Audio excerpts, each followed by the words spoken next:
Detained? Yeah. Why Under what? Well, I've not cycled it here. You see me pushing it, right? Suspect you cycling it. Suspecting me of cycling it? You see me pushing it and lifting it up the stairs. Just relax a little bit. Whoa, he just said he suspects me of riding it. You're going to ride at some point, let's be honest. Yes, but I've just asked you. I've just asked you, can you cycle here? And you said no.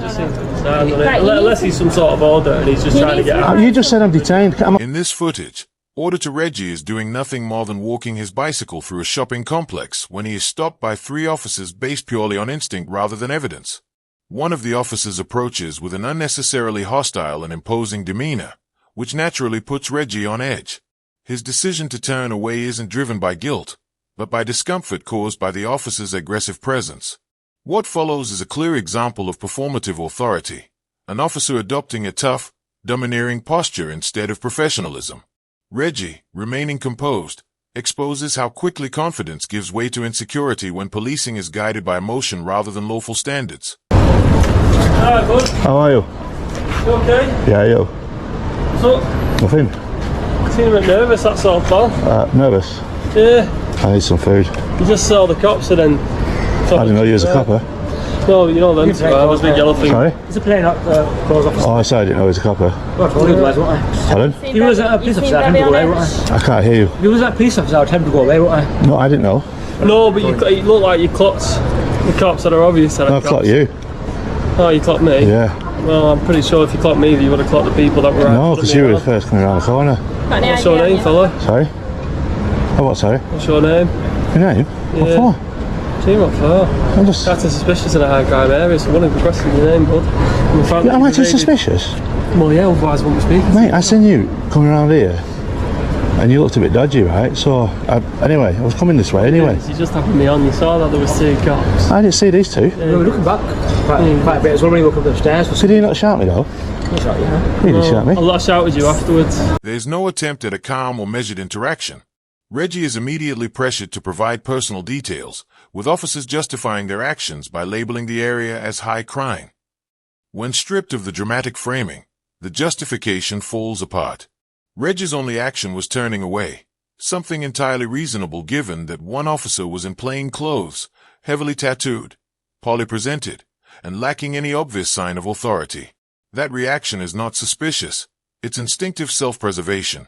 Instead of acknowledging how their own appearance and conduct may have contributed, the officers twist Reggie's reaction into alleged suspicion, using perception as a substitute for lawful reasoning.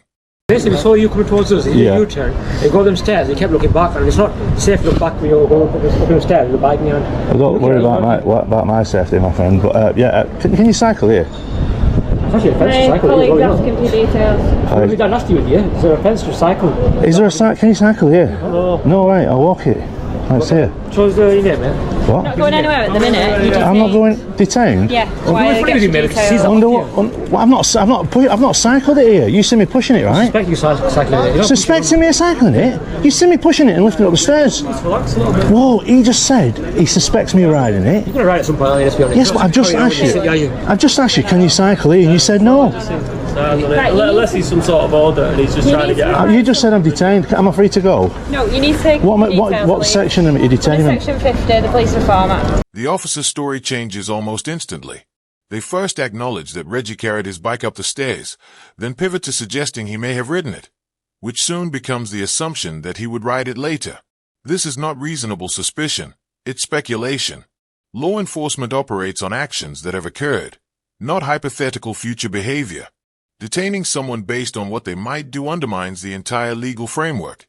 The officers then attempt to rely on Section 50 of the Police Reform Act, despite the fact that it only applies when there is a reasonable belief that antisocial behavior has already taken place.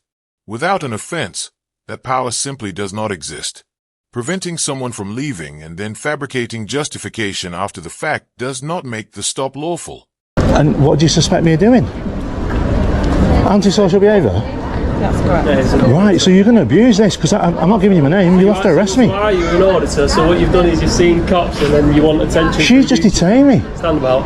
So what is it then? Are you just trying to get cops' attention? No, mate, I seen you and you looked like one of the druggies who attacked me last time I was in Manchester. No, seriously, I didn't see these 2. So what is it? Are you an auditor? Is that what you are? Mate, What I am, right? She just detained me. Am I free to go yet or not? Because I'll put a claim in against you. Because, mate, what you've just done, I've not committed any antisocial behaviour. So what's happening is you're an auditor. You've clocked that. I've seen you. Oh my God! Shut up. Let me explain. Don't talk to me like that, my friend. I can talk to you how I like. Well, how about me talk to you? How are you like? What's your calling number, sir? 818288. So anyway, so what's happened here is you've seen two cops. I've seen you. I didn't see these two. I can make a YouTube video out of this. He come around the corner first. Am I right?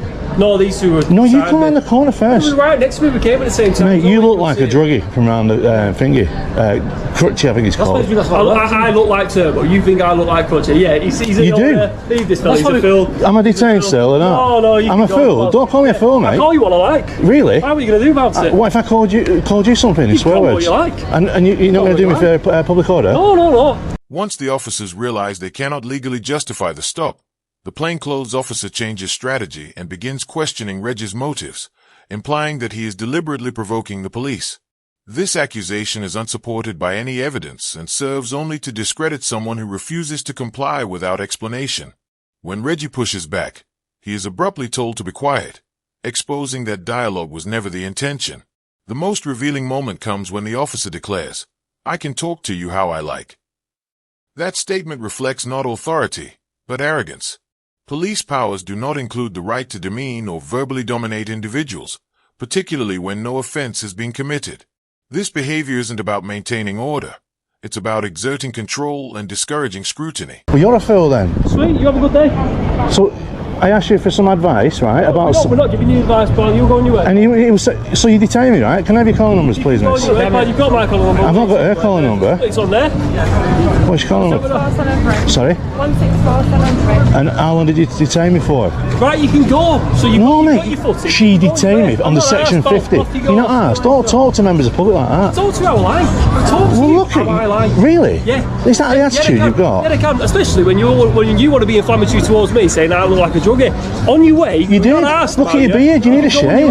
You need a shave. If he shows you riding that, we're going to take off you, mate, alright? You can ride this in Manchester. It's just designated areas. Right, go on. Leave him be. He's had his fun. See you later. Have I had my fun? Had your fun. Mate, just get a shave, will you? See you later. You like crutchy? Get a job. I've got a job. Have I not? That's inflammatory. No way. How bad is he, guys? The final interaction perfectly encapsulates the plainclothes officer's mindset. Reggie asks a straightforward and reasonable question about the duration of his detention. Before another officer can respond, the same officer interrupts and abruptly ends the encounter with, "You can go." When Reggie explains why the question matters, the response is not clarification or professionalism. It's open contempt. "I'm not asked" isn't a casual remark. It reflects an attitude that once the officer decides the interaction is over, accountability no longer applies. Throughout the encounter, a clear pattern emerges. Whenever a legitimate justification is required, a weaker replacement is inserted. Turning away is reframed as intent. Carrying a bike becomes imagined future misconduct. And when challenged, explanation is replaced with hostility. The officer's decisions are driven not by Reggie's actions, but by resentment toward his refusal to submit unquestioningly. That's why the ending feels so hollow. In the officer's mind, once power has been exercised and inconvenience imposed, no further explanation is necessary. When policing reaches the point where officers feel they owe no one clarity or justification, the true risk isn't just unlawful stops, it's the belief that authority alone is enough.